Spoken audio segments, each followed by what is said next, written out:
Meus queridos e prezados irmãos da TV Caminho Livre, graça e paz do Senhor Jesus. Vamos para o quarto vídeo, a quarta parte da série João 6 e a pá de cal na cova arminiana. Nós paramos no ponto em que Jesus, depois de afirmar a eles que a obra de Deus é que eles crescem naquele que por Deus fora enviado, eles pedem mais sinais. Vamos ler o texto, João 6. João 6, verso 29 em diante. Jesus respondeu: a obra de Deus é esta, que vocês creiam naquele que ele enviou. Então eles disseram: que sinal o Senhor fará para que vejamos e creamos no Senhor? O que o Senhor pode fazer? Nossos pais comeram um maná no deserto, como está escrito, deu-lhes a comer pão do céu. Então, esse é o pedido deles. Depois de receberem a resposta de que Deus não exige obras, apenas uma obra será exigida, e essa obra, como nós veremos mais à frente, ela é resultante de uma intervenção de Deus no homem. Porque nós vamos, como também vamos ver, de modo natural, o homem não pode crer em Jesus, sem uma intervenção do próprio Deus. É isso que, em outras palavras, o texto de João como um todo quer assinalar. É justamente isso. Quando Deus diz aqui, olha, ninguém pode vir a mim se o Pai que me enviou não o trouxer, é um modo de dizer isso. Ninguém naturalmente crê em Jesus, porque esse vir a mim aqui, de Jesus, em João 6,44, nós vamos ver isso também, não significa ir à presença física de Jesus. Significa crer em Jesus. É isso que significa ir a Jesus, aqui no contexto de João 6, tá? Então vamos lá. Que sinal o Senhor fará para que vejamos e creiamos no Senhor? Isso é o que eles perguntam no verso 30. Vamos fazer uma oração? Pai nosso que está nos céus, santificado seja o teu nome. Venha o teu reino, seja feita a tua vontade, assim na terra como no céu. O pão nosso de cada dia dá-nos hoje. Perdoa as nossas dívidas, assim como nós perdoamos aos nossos devedores. Não nos deixes cair em tentação, mas livra-nos do mal. Porque teu é o reino, o poder e a glória para sempre. Senhor, unge a nossa mente. Que teu Espírito Santo nos guie, nos oriente e nos possibilite receber a tua palavra como palavra viva de ti mesmo, Senhor. E que ela produza efeitos benéficos para as nossas vidas. Em nome de Jesus te rogamos. Amém. Trocando em miúdos, o que eles disseram foi o seguinte: já que a única coisa que Deus quer de nós é que creiamos em ti como enviado de Deus, ou como enviado dele, que tipo de sinal miraculoso o Senhor fará para que possamos ver e crer no Senhor? Sim, porque Moisés alimentou todo o nosso povo no deserto com o maná, o pão do céu. O Senhor teria o poder de fazer algo tão grandioso como Moisés? Gente, esse é o conhecido teste de São Tomé. Conhece? Já ouviu falar no teste de São Tomé? Se eu não ver, não estarei disposto a crer. Essa postura está em flagrante contradição ao que Jesus e os apóstolos afirmaram acerca da fé. O Senhor, quando diante do túmulo de Lázaro, quem conhece a experiência vai se lembrar, deu a ordem para que retirassem a pedra.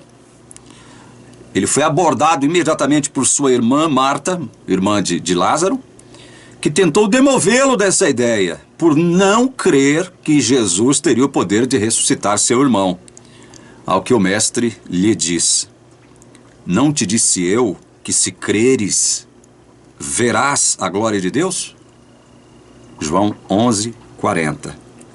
Preste atenção no que Jesus disse a Marta. Não te disse eu que se creres, verás a glória de Deus? Para aquela multidão de João 6, a dinâmica era: se vermos, creremos. Mas para o Salvador, a dinâmica aplicada a eles seria: se crerem, comerão. A palavra de Deus é clara, gente. A fé não vem pelo ato de ver. E assim, a fé vem pelo ouvir, e o ouvir pela palavra de Cristo, nos diz Paulo em Romanos 10, 17. A fé vem. A fé tem que vir porque não procede de mim, nem de você. Por isso que ela tem que vir.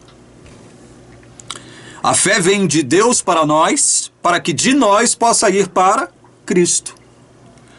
A fé não questiona quem subirá ao céu para trazer a Cristo ou descer ao abismo para levantá-lo dentre os mortos. A fé crê e confessa Jesus como Senhor e Salvador.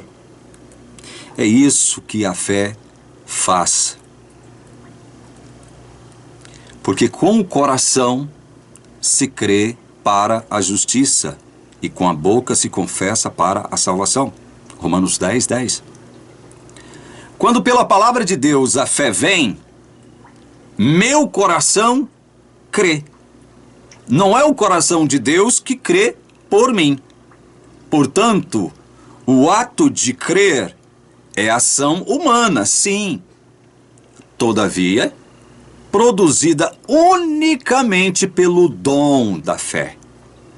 A fé vem enquanto virtude divina em nós, que nos capacita a crer em Cristo. Fenômenos miraculosos, sinais e maravilhas não são em si mesmos usinas de fé. Isso é comprovado pelo texto de João 6, onde uma grande multidão, embora tenha testemunhado sinais e maravilhas, não creu em Jesus. Quando falava com Nicodemos sobre a necessidade de nascer de novo, Jesus lhe disse: o vento sopra onde quer. Você ouve o barulho que ele faz, mas não sabe de onde vem, nem para onde vai. Assim é todo o que é nascido do Espírito. João 3, 8. Do mesmo modo como o vento sopra onde quer e você só pode ouvi-lo e senti-lo, assim também opera soberana e invisivelmente o Deus Espírito Santo em quem ele quer, por meio do qual esse em quem ele atua vem a crer. Quando os judeus pedem mais sinais a Jesus, estão ainda reagindo em termos sinergísticos. Faça a sua parte, Senhor. Mais sinais, que nós faremos a nossa. Veremos e creremos. E quando evocam Moisés, estão reagindo em termos exclusivistas. Contrariando seu desejo por espetáculo, Jesus lhes disse: em verdade lhes digo, que não foi Moisés quem deu o pão do céu para vocês. Quem lhes dá o verdadeiro pão do céu é meu Pai, porque o pão de Deus é o que desce do céu e dá vida ao mundo. Então lhe disseram: Senhor, dê-nos sempre desse pão. Jesus respondeu: eu sou o pão da vida. Quem vem a mim jamais terá fome. Quem crê em mim jamais terá sede. Porém eu já disse, olha isso aqui interessante Jesus dizendo, eu já disse que vocês não creem, embora estejam me vendo. João 6, 32 a 35. É interessante Jesus ter dito isso. Porém eu já disse que vocês não creem. Com essas palavras, Jesus argumenta que enquanto no tempo de Moisés o maná na qualidade de comida que se estraga beneficiou apenas e tão somente o povo de Israel, Deus o Pai dá o verdadeiro pão do céu, enquanto pão que dá vida ao mundo. Portanto, não havia motivo para exclusivismo. E aí, os arminianos que porventura estejam me assistindo agora vão ficar em frisson, né? Porque para eles a eleição significa isso, né? Exclusivismo.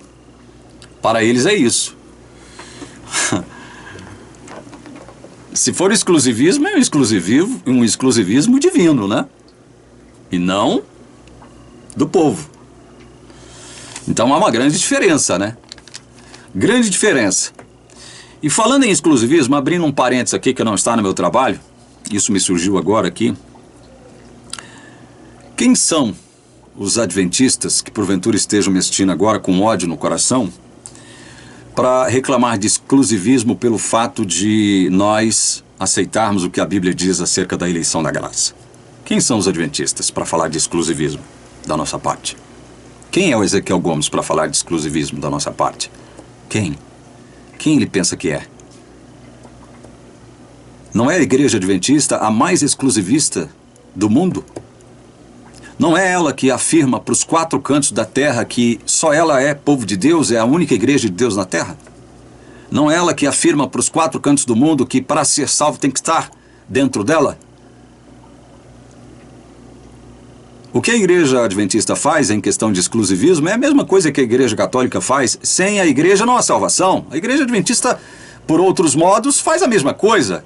Exprime, professa, afirma a mesma coisa. Então quem é a igreja adventista para falar de exclusivismo da nossa parte? Nós estamos falando de um se fosse possível falar de exclusivismo, e eu acho até que tenha um certo sentido, é o exclusivismo que parte de Deus. Não é nosso. Não é nosso. Mas voltemos para o texto. Bom, Jesus então diz que ele é o pão que dá vida ao mundo. Moisés deu pão para o povo de Israel. Eles não haviam ainda compreendido a que ou a quem o mestre se referia metaforicamente como o verdadeiro pão do céu ou pão de Deus. Em razão disso é que eles ignorante e erroneamente pedem desse pão, imaginando se tratar de algo comestível e não de alguém que deveriam manter uma relação de fé, com quem deveriam manter uma relação de fé. Por não terem assimilado o verdadeiro caráter do Messias com quem falavam pessoalmente, é que nunca compreenderam a dinâmica da graça de Deus que deveria alcançá-los como favor imerecido e não como mérito por praticarem algum tipo de obra. Nunca entenderam isso, né? Nunca entenderam isso. Estavam dispostos a fazer alguma coisa. Contudo, não eram capazes de crer naquele a quem viam e ouviam.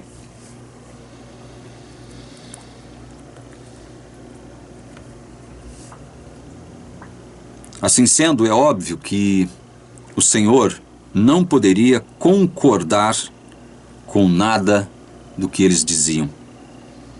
Entre o transmissor e os receptadores havia uma mensagem incompreensível. Jesus falava como transmissor, mas eles como receptadores, ou receptores, melhor dizendo, não compreendiam a mensagem.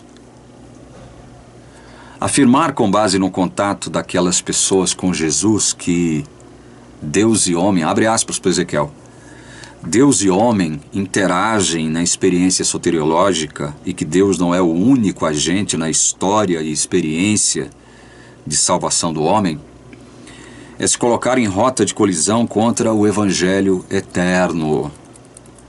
É o mesmo que emitir um atestado de ignorância quanto à doutrina da salvação. Ou até mesmo declarar guerra à graça de Deus manifestada na pessoa de seu Filho. Se não, vejamos. Se o padrão para a salvação consiste verdadeiramente de um método sinérgico entre Deus e o homem, se Deus atuou neles por meio de uma graça em primeira instância, predestinada, incondicional e irresistível, concedida desde o ventre de suas mães, carregando-os e atraindo-os a Cristo até aquela circunstância, se o Salvador com isso desejava genuinamente a salvação de todos eles, então cabe perguntar, por que o Senhor não atendeu ao pedido deles, por sinal, como condição para que pudessem crer nele. Por quê? Porque depois de tudo o que o Senhor fez por eles, segundo a ótica ezequieliana, por que Deus não atendeu ao pedido deles por mais sinal? Não teria sido para esse fim que ele dispensou graça desde o ventre de suas mães, segundo o próprio Ezequiel? Não teria sido por esse motivo que Deus os carregou e os atraiu até seu filho, como diz o Ezequiel? Por que não cooperar com eles então, realizando mais alguns sinais para que, vendo, pudessem crer? Sabe, meus irmãos e irmãs, na medida em que avançamos na análise do texto de João 6, a ideia de sinergia entre Deus e homem vai caindo. Os adeptos do sinergismo vão determinar duas causas em resposta a essas perguntas. A primeira causa provável seria a ausência da vontade para crer. O arminiano, como Ezequiel, pode responder o seguinte: não creram porque não quiseram. Não quiseram crer. A segunda causa provável seria a impossibilidade de Deus interferir. Isso estou falando em termos arminianos, tá? A impossibilidade de Deus interferir na livre vontade humana com o objetivo de preservar o livre-arbítrio. Eles poderiam responder para a gente, inclusive Ezequiel, né? Deus não é tirano para impor sua vontade a contragosto do homem. Com o que nós concordamos. É claro que Deus não é tirano. Qual é o calvinista que já afirmou isso? Hã? Nós concordamos com isso. Deus não é tirano. Mas então, será que seriam essas as duas causas prováveis deles não terem crido? Primeiro, não tiveram vontade de crer, não quiseram crer. E segundo, porque Deus não pode intervir na livre vontade humana, porque senão ele se tornaria tirano. É isso? Bom, se Deus não intervém na vontade humana, por que lhes predestinou graça incondicional e irresistível desde o ventre de suas mães? Eu estou usando propositalmente termos com os quais o Ezequiel não concorda, ao descrever aquilo que ele mesmo descreveu como graça, em primeira instância. Porque é a isso que nos conduz. Tudo aquilo que ele fala a respeito de graça, em primeira instância, direcionada ou manifestada àquela multidão lá de João 6. Para o Ezequiel, abre aspas, a graça agiu primeiro nas pessoas às quais Jesus se refere em João 6:27, muito antes de serem chamadas a trabalhar pela comida que permanece para a vida eterna. Deus as deu vida em primeira instância, desde o ventre de suas mães. Deus as carregou e as atraiu ao ponto de seu contato com Jesus naquele momento histórico. Fecha aspas. Vocês querem me dizer que depois disso aqui não há como eu deduzir que a graça que o Ezequiel descreve aqui não foi predestinada, não foi incondicional, não foi irresistível? Nós já tratamos disso nos vídeos anteriores. Então vamos lá. Se Deus está supostamente impedido pelo seu próprio caráter de interferir na livre vontade do homem, então teria que obrigatoriamente aguardar passivamente uma manifestação dessa mesma livre vontade humana no sentido de desejar pertencer a ele. Não é verdade? Deus teria que ficar à espera. Deus não poderia assumir um papel ativo, como ele fez antes. Segundo Ezequiel, enviando graça. Uma graça predestinada, incondicional e irresistível, até o ponto de determinar o momento histórico do encontro com Jesus, né? Então não foi predestinado, não foi irresistível, nem incondicional, né, Ezequiel? Tá bom. Tá muito bom. Deus poderia então até chamar, como ele chama, mas jamais influenciar. Do contrário, a decisão não procederia de um arbítrio livre, não é verdade?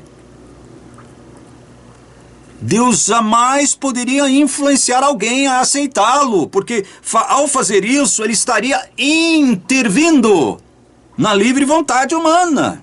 intervindo na decisão do ser humano, e Deus, por conta do seu propósito de, segundo os arminianos, respeitar o livre-arbítrio humano, não poderia fazer isso. Chamar ele pode, mas interferir na vontade humana, não.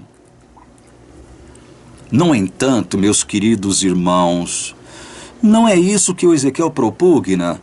Ele chega ao ponto de dizer que Deus, desde o ventre de suas mães, as carregou e as atraiu até seu encontro com Jesus. Deus manifestou graça dando vida a eles primeiro. Olha, e quando Deus decidiu isso? Eu já falei sobre isso no meu primeiro vídeo. Quando foi que Deus decidiu manifestar essa graça? Obviamente teve que ser antes deles estarem vivos. Se a graça foi manifestada desde o ventre de suas mães, é óbvio que Deus teve que tomar essa decisão antes de eles existirem. Portanto, essa graça foi predestinada.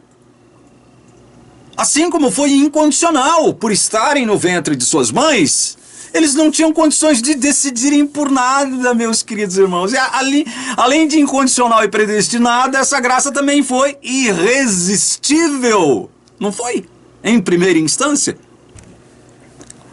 É isso que a gente deduz do que o Ezequiel descreveu como sendo graça manifestada àquela multidão. Gente, carregar e atrair alguém a Cristo desde o ventre de sua mãe não configuraria interferência de Deus no livre-arbítrio de tal pessoa? Me digam vocês que têm mais de 2 neurônios na cabeça. Me digam vocês que têm mais do que o tico e o teco aí dentro. Outro detalhe importantíssimo. Se tanto Deus quanto Jesus já... Olha isso aqui, hein? Se tanto Deus quanto Jesus já sabiam desde o princípio quem não creria, por livre e espontânea vontade, por que... Eu vou perguntar bem baixinho para você refletir na minha pergunta. Por que Jesus tentaria, ou até mesmo Deus e Jesus, tentariam modificar essa vontade livre daquela multidão? Responda para mim. Se Deus já sabia que eles não creriam, por que Deus tentaria modificar essa vontade livre deles? Me digam. Se segundo o Ezequiel, essa graça de Deus, em primeira instância, foi manifestada desde o ventre de suas mães, com esse propósito, de fazê-los se encontrar com Cristo naquele exato momento histórico. Houve uma predestinação aí, Ezequiel. Embora você não aceite a ideia de predestinação. Então por que Deus e Jesus tentariam modificar essa vontade livre dessa multidão que ele, Deus, Jesus também, sabiam que não seria modificada? Por que ele tentaria modificar essa vontade deles? Se ele não pode interferir na vontade humana, mas mesmo assim concedeu graça, predestinou graça a eles, incondicional e irresistível para que eles pudessem se encontrar com Jesus. Hein? Ainda mais sabendo que Deus estaria supostamente impedido por si mesmo de fazê-lo, de fazer uma espécie de interferência na vontade humana. Porque segundo o arminiano, aí incluído o senhor Ezequiel Contraditório Gomes, Deus não pode fazer isso não. Ele não tem autoridade para fazer isso. Apesar de ser o Deus Todo-Poderoso, ele não faz isso. Ele não interfere na vontade humana. Ou Ezequiel Gomes aceita o fato de que a graça a qual se refere como tendo sido concedida desde o ventre de suas mães é graça comum, que não se relaciona com salvação, dispensada tanto a justos quanto a injustos, e não a graça especial que salva, ou aceita o fato de que essa mesma graça divina descrita por ele é inútil, inócua e ineficaz, já que não pode alterar o destino daquelas pessoas as quais Jesus já sabia que não iriam crer nele. Tem muita coisa errada com o raciocínio do Ezequiel. Analisemos outro aspecto de João 6,27. Trabalhem não pela comida que se estraga, mas pela que permanece para a vida eterna, a qual o Filho do Homem dará a vocês, porque Deus o Pai o confirmou com seu selo. Preste atenção, meus queridos irmãos. Somente a Jesus foi conferida a atribuição de dar comida que permanece para a vida eterna. Porque antes disso, Deus o confirmou com seu selo de aprovação. O que isso significa? Significa que manifestar graça ao mundo é prerrogativa primeiramente de Deus.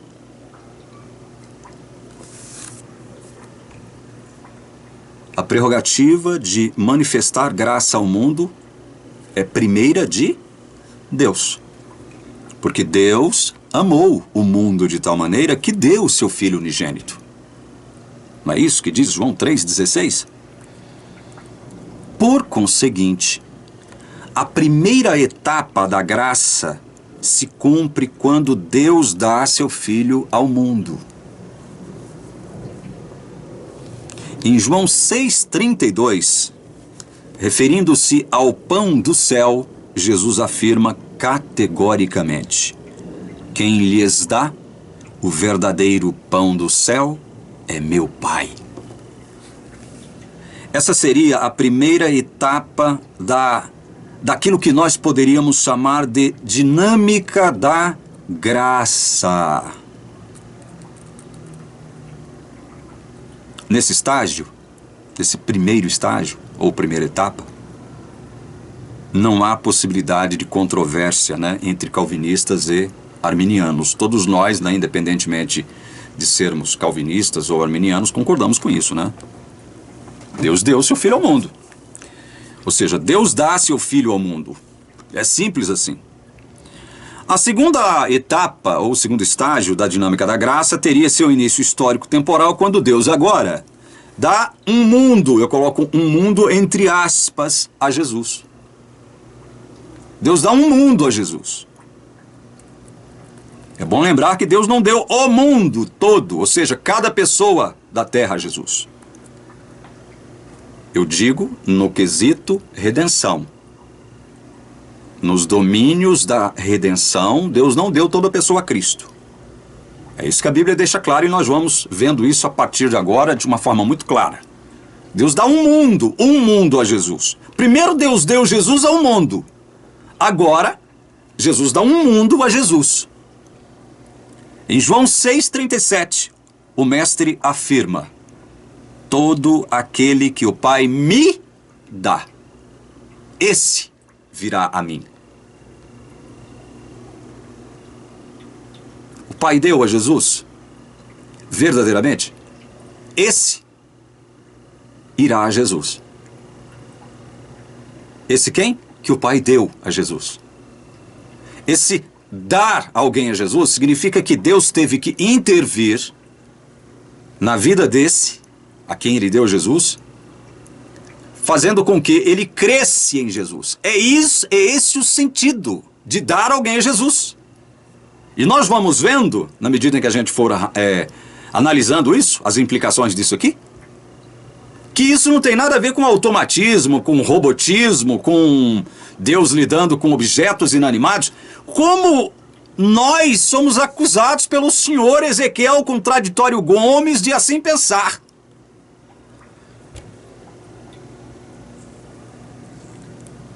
Em João 6,39, ele continua, Jesus: e a vontade de quem me enviou é esta, olha só, que eu não perca nenhum de todos os habitantes da terra. Eu não perca nenhum de todas as criaturas da terra. Não, que eu não perca nenhum de todos os que ele me deu. É impressionante como o texto aqui é claro. E aí vem o Ezequiel Contraditório Gomes tentar subverter o texto com as acrobacias exegéticas mais estranhas, mais absurdas e mais patéticas que eu já li em toda a minha vida. Em João 10,29, Jesus declara: aquilo que meu Pai me deu, olha só, vocês estão vendo que eu estou seguindo um raciocínio aqui, né? Primeiro nós vimos, Deus deu Jesus ao mundo. Agora Deus dá um mundo a Jesus. Eu estou mostrando isso para vocês. Em João 10, 29, Jesus declara, aquilo que meu Pai me deu é maior do que tudo. E da mão do Pai ninguém pode arrebatar. Deus deu aqueles a quem Ele quis dar para Jesus. E esses a quem Deus deu de modo soberano a Jesus, não de modo arbitrário e tirano, ninguém poderá arrebatar da mão do Pai. É interessante isso. Essa conexão, esse entrelaçamento entre a vontade de Deus e a vontade do Filho, evidentemente aí adicionado, acrescentado a vontade do Espírito Santo. Nós vamos falar sobre isso mais à frente.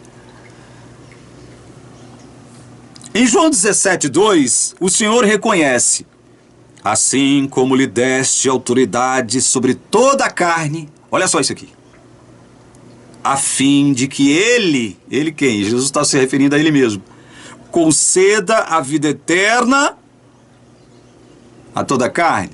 Não, a todos os que lhe deste. Embora Jesus tenha, segundo João 17, 2, autoridade sobre toda a carne, e Ele tem mesmo, a concessão de vida eterna é liberada para aqueles a quem Deus lhe deu. Sou eu que estou torcendo o texto? Ou sou eu que, com a minha inteligência, que é mínima, consegue entender aquilo que lê e que está claramente expressado aqui na palavra de Deus, sem nenhum subterfúgio, sem nenhuma intenção maldosa da minha parte de querer subverter o texto bíblico, que é claro, é diáfano, é transparente. Eu não preciso de nenhum auxílio de algum livro, ou de algum dicionário, ou de algum teólogo para entender o que eu li aqui em João 17, 2, ou nos textos anteriores. Vejam esse texto, corroborando como elo de uma corrente o que eu estou dizendo. João 17, 6. Anote aí, viu? Não deixa eu anotar esses textos, não. O mestre reafirma o cumprimento de sua missão. Manifestei o teu nome a toda criatura da terra? Não, ele diz aqui, manifestei o teu nome àqueles que me deste do mundo. Isso aqui é uma coisa mais clara do que um assim diz o Senhor como esse aqui? Aí ele termina. Eram teus. Está falando com o Pai aqui, né? Esses a quem o Pai deu a Jesus, Jesus está falando, olha, eram teus. Tu os deste a mim. E eles têm guardado a tua palavra. Olha que coisa maravilhosa. Você acha que encerrou? João 17, 9. Cristo intercede somente por esses a quem o Pai lhe deu. Sou eu que estou falando? É o próprio Cristo que está falando. Olha só o que ele diz. João 17, 9. É por eles que eu peço. Não peço pelo mundo, mas por aqueles que me deste, porque são teus. O interessante é isso, meus irmãos. Deus deu a Jesus, mas ainda que ele tenha dado a Jesus, continua pertencendo ao Pai. É propriedade da Trindade, graças ao que Jesus viria a fazer. O fato de Deus ter dado a Jesus não significa que Deus fica sem eles. É muito harmoniosa a palavra de Deus. Vocês acham que acabou? João 17, 24. Jesus identifica sua vontade como sendo a mesma do Pai. Olha só. Pai, a minha vontade é que onde eu estou também estejam comigo cada criatura da terra, toda pessoa da terra, todo ser humano da face da terra, não, os que me deste.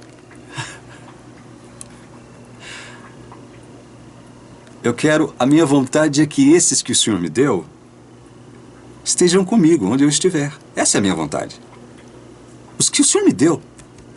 É por isso que eu rogo por eles, eu não rogo pelo mundo. Eu rogo por esses que o Senhor me deu. Aí vem o sabichão, o sabe-tudo, o metido à besta, o arrogante, o petulante, o prepotente, senhor Ezequiel Contraditório Gomes, que tem um mestrado excelente de teologia adventista, dizer justamente o que o texto bíblico não diz em lugar nenhum. É impressionante esse homem, pra loucura falta pouco. Para ele ser doido, declarado ser doido, falta muito pouco. Não sou eu que vou declarar, porque eu não tenho autoridade para fazer isso, mas eu percebo as coisas.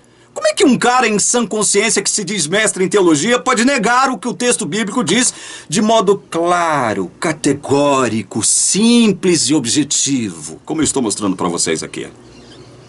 Pelo amor de Deus, a pretexto de que eu vou tentar subverter o texto claro da palavra de Deus para defender uma igreja mentirosa, desonesta e corrupta, que essa igreja, a maldita igreja adventista do sétimo dia, essa igreja é uma igreja maldita. Não estou falando que os membros, todos os membros da igreja adventista sejam malditos. Não coloquem palavras na minha boca. Eu estou falando da organização, estou falando da instituição, estou falando dos seus principais administradores.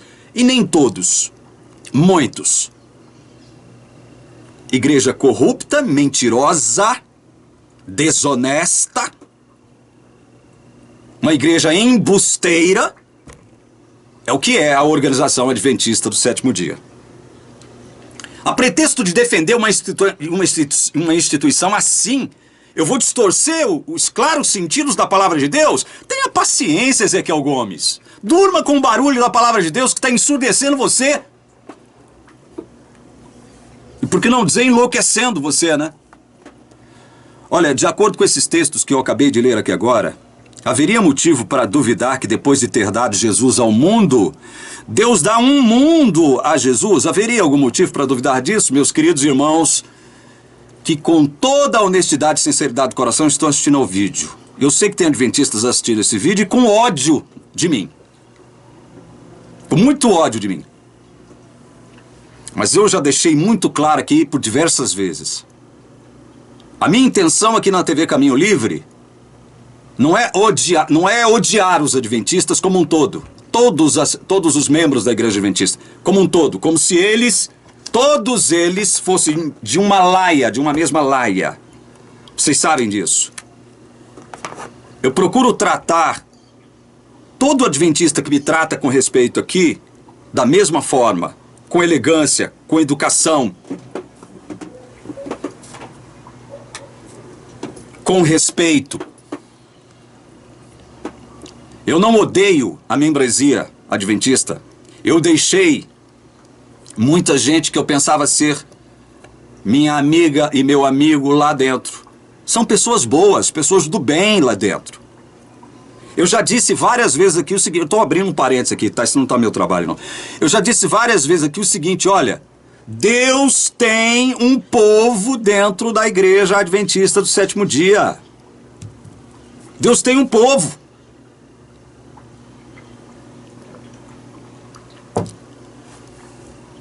E eu já cheguei a declarar aqui, embora não concorde com absolutamente, não é absolutamente, mas 99,99% do que ele diz, eu já cheguei até a declarar aqui que eu considero o Ezequiel como filho de Deus. Não gosto da arrogância dele, não gosto da petulância dele, não gosto do cinismo e sarcasmo dele, é por isso que eu também devolvo aqui alguma coisa que ele escreve e diz, especialmente a meu respeito, com ironia e sarcasmo também, porque ele é sarcástico, ele é irônico, como se ele fosse o sabichão. Ele soubesse mais do que todo mundo. Quando, na verdade, ele é patético, ele é ridículo. Está à beira da loucura, da insanidade. Voltemos ao texto. Outro fato que merecerá cuidadosa atenção de nossa parte, meus queridos, é que nessa segunda fase da dinâmica da graça, o agente divino que atuaria especificamente nesse mundo que seria dado a Jesus é quem? É o Espírito Santo. Por isso mesmo, o Mestre Jesus afirmou em João 6,63, o seguinte: o Espírito é o que vivifica. A carne para nada aproveita. Em João 3:6, o Salvador diz a Nicodemos: em verdade lhe digo, quem não nascer da água e do Espírito não pode entrar no reino de Deus. É o Espírito Santo que estaria encarregado de conduzir a Cristo um mundo que o Pai lhe deu.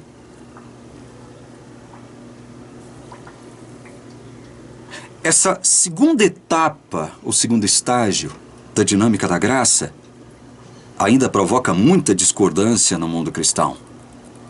Contudo, seria pertinente perguntar: se Deus já deu Jesus ao mundo, por que teria que dar um mundo a Jesus?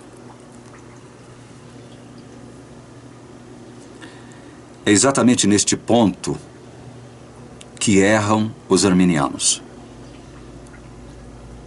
Vamos comparar mais alguns textos do Ezequiel com a palavra de Deus em busca de um claro e inequívoco assim diz o Senhor? Comentando João 6,37, o Ezequiel Gomes diz, abre aspas para ele: o fato de o Pai dar pessoas ao Filho implica que a natureza das pessoas é totalmente depravada? Que nenhum ser humano tem liberdade de vontade, de escolha ou de arbítrio em relação às questões espirituais? A ideia aqui é realmente essa? Veja que, conquanto seja simples o calvinista inferir a resposta sim a todas essas perguntas, nenhuma dessas informações está no texto. O texto destacado nada fala sobre a natureza da depravação humana após a queda, sobre a presença ou ausência de liberdades significativas na humanidade, como algo pertinente ao pano de fundo da concessão do Pai do Filho. Dessa forma, vemos que o calvinista infere sua cosmovisão sobre a frase de Jesus e espera que as pessoas concordem com essa inferência sem escrutinar seus fundamentos e suas implicações. Fecha aspas. Vejamos o que o Senhor diz no verso 37 de João 6. Todo aquele que o Pai me dá, esse virá a mim, e o que vem a mim, de modo nenhum o lançarei fora. Gente, é preciso deixar claro que escrutinar os fundamentos de um texto, estou usando aqui as expressões ou a expressão do Ezequiel, escrutinar os fundamentos de um texto em busca de suas implicações é justamente o que o senhor Ezequiel Contraditório Gomes não faz. Isolar um texto de todo o seu contexto é o que ele mais faz. Criar falsas premissas para tentar emplacar suas conclusões legalistas, ofensivas, confusas e ultrajantes é a sua principal habilidade. O Ezequiel escreve bem e fala bem. Ele insinua que os calvinistas esperam que as pessoas que se deparam com esse texto de João 6,37 aceitem o que está escrito sem escrutinar seus fundamentos e implicações. Nós vamos ver quem realmente faz isso? Quem que realmente faz isso? Aceitar o que está escrito sem escrutinar os fundamentos e implicações do que está escrito. Se o Ezequiel diz que no texto em si, João 6,37, não se encontra nenhuma informação sobre a natureza da depravação humana, bem como não se encontra também nada referente às liberdades humanas ou à falta delas, sugerindo que nada disso, portanto, poderá ser evocado como os reais motivos que levariam o Pai a dar alguém a Cristo, pergunto, Onde então estaria a menção de um suposto livre-arbítrio que seria capaz de livrá-lo quem? O Ezequiel, de uma suposta condição de elemento humano passivo ou autômato? E aí é o humano, né? É o elemento humano. Onde? Hein, Ezequiel? Você que é arminiano. Onde está a menção do livre-arbítrio? Outra observação. Eu creio, e eu tenho certeza que você crê também, na Trindade. Eu estou falando com relação a adventistas. Eu creio na Trindade. Tem muita gente que me assiste aqui que não crê. Eu nunca procurei mexer com essas pessoas, tipo assim, criticá-las, julgá-las e tal. Eu nunca tratei desse assunto aqui, não me sinto preparado ainda para tratar sobre ele. Eu creio na Trindade. Eu sei que a igreja adventista como um todo crê na Trindade. Onde que na Bíblia nós encontramos a expressão, o termo Trindade? Não há. Assim como não há o termo livre-arbítrio. O livre-arbítrio estaria pressuposto, não é? Segundo a ótica arminiana. Onde e qual teólogo calvinista afirmou ou deixou subentendido que o homem é elemento passivo ou autômato nas mãos de Deus? Um robozinho, bonequinho. É óbvio que isso está pressuposto no entendimento arminiano equivocado do que o calvinismo propugna como sendo doutrina da salvação. É óbvio. Agora é o seguinte, olha, se o Ezequiel pode escrutinar e procurar fundamentar as implicações do que ele pensa ser a verdade sobre João 6,37 em outros textos, não estaria eu autorizado a fazer o mesmo? Até mesmo você, que está me vendo agora? Vamos refrescar nossa memória e trazer de volta algo que ele disse anteriormente? Abre aspas para Ezequiel. Aqui está um ensino importante. A Escritura não é composta de textos absolutamente desconectados entre si que devam ser lidos e entendidos isoladamente. Fecha aspas. Se eu, assim como ele, posso basear meus escrutínios, estou usando um termo que ele usou, e sair em busca de implicações sobre um determinado texto, em outro conjunto de textos que versam sobre o mesmo assunto e que carregam em si as mesmas implicações, coisa que ele afirmou acima, pergunto, haveriam evidências dentro do capítulo 6 de João, ou em qualquer outro lugar, que depois de escrutinadas trouxessem implicações inquestionáveis sobre a real condição humana? Sim ou não, senhor Ezequiel Contraditório Gomes? Hã? Essa pergunta pode parecer idiota. Todavia, está associada às afirmações do Ezequiel de que no texto de João 6,37 não há nada que comprove aquilo que o calvinismo aponta como sendo a verdade sobre a natureza da depravação humana, ainda que ele mesmo tenha afirmado antes que não devemos fundamentar nossos escrutínios com base em um texto isolado ou em sua literalidade. Nos parece que para ele seria incorreto extrair verdades implícitas a partir do que está explicitado. Isso é coisa de analfabeto funcional, gente. Vamos às evidências de que para salvar qualquer pessoa, antes Deus precise dar ou dá-la a Cristo.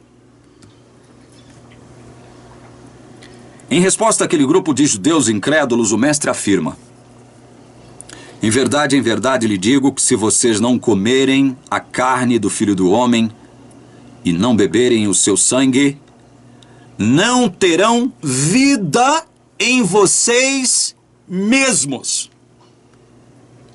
Preste atenção nessa afirmação de Jesus aqui em João 6,53. Se vocês não comerem a carne e beberem o sangue do Filho do Homem, não terão vida em vocês mesmos. Quem come a minha carne e bebe meu sangue tem a vida eterna, e eu ressuscitarei no último dia. Versos 53 e 54, né? De João 6. Logo, unicamente aquele que comer a carne e beber o sangue de Cristo é que terá direito à vida eterna. e ainda que morra, será ressuscitado pelo Senhor. É isso que o texto diz. Dessa forma, a vida mencionada no verso 53, a qual não terão direito todos aqueles que não comerem sua carne e beberem seu sangue, é a vida eterna. Isso significa que essa vida imortal não pertence originalmente à raça humana. O homem perdeu direito à vida eterna quando desobedeceu a Deus, onde? No Jardim do Éden. Foi lá que tudo começou. Embora a vida nesta dimensão seja uma dentre muitas manifestações da graça comum de Deus, que a concedeu gratuita e incondicionalmente a justos e injustos, a vida eterna, no entanto, é proveniente única e exclusivamente da graça especial de Deus, que é a graça que salva eficientemente.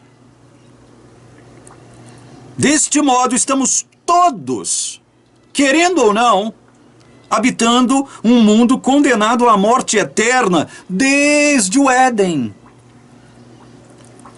Daí em diante, com a entrada do pecado no mundo, ninguém mais possuiria vida permanente em si mesmo, estando espiritualmente separado de Deus. Apostatado do Criador, todo homem que chega a esse mundo vem na condição de carne. Aqui mesmo no capítulo 6, verso 63, o Senhor declara que a carne para nada aproveita.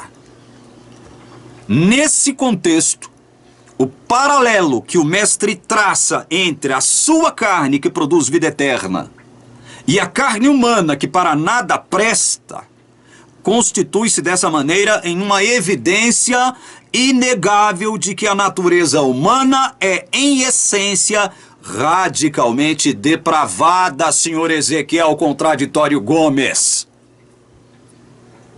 O apóstolo Paulo vai explorar esse assunto em profundidade em vários de seus textos. E é sobre isso que nós iremos tratar no nosso próximo vídeo. Eu espero que você esteja seguindo a ordem sequencial desses vídeos. Porque é somente seguindo essa ordem que você vai captar todos os argumentos que comprometerão o raciocínio do Ezequiel Gomes, o raciocínio equivocado, confuso, deturpado, ilógico, ultrajante, ofensivo. Todo o raciocínio dele no seu livro. Então você tem que seguir a ordem dos vídeos, a ordem de postagem dos vídeos aqui, para que você possa assimilar as riquezas da palavra de Deus. Eu rogo uma bênção de Deus sobre você que assistiu esse vídeo até aqui, em nome de Jesus. Amém.